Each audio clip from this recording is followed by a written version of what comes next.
The Abergavenny coin hoard has been selected from a list of the top 20 treasures in a competition to find the nation's favourite find. Edward Besley is a coin expert and is on the judging panel for the 20 Years of Treasure competition, which is being held by the British Museum and the Daily Telegraph.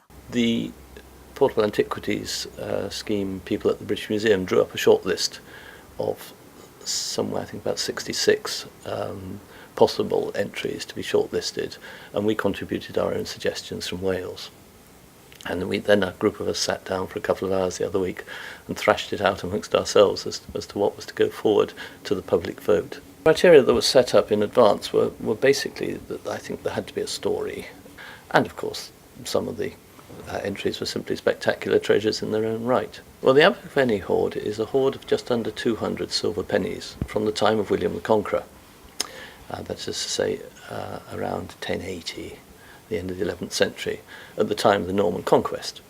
And although you get a number of hoards in southern England at this period, to get a good hoard of that period from this part of the world is most unusual. And it was an interesting hoard both as a sample of the coinage of the period. There were all sorts of new and unrecorded mints and moneyers, as it were.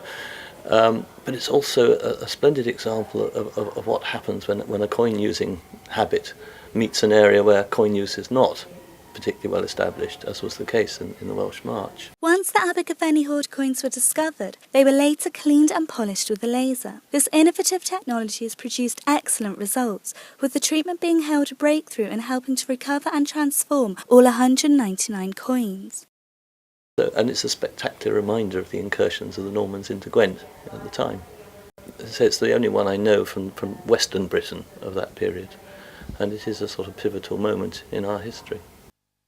Numismatists play an important role in the discovery of coins, and Edward's expertise is valued at the National Museum in Cardiff. So what's his favourite part of the job? The point about the job is that you've got this sort of spread, this balance of activities. Last Friday I gave a lunchtime talk here on some of our recent coin finds. I work to support the Portable Antiquities scheme in identifying their coins. I supply the reports to coroners for treasure cases of coins in Wales. And indeed really enjoy the research and publication that comes with that. It's marvellous. You're in on new discoveries and things like this, and there's always this excitement. You never know quite what's around the corner.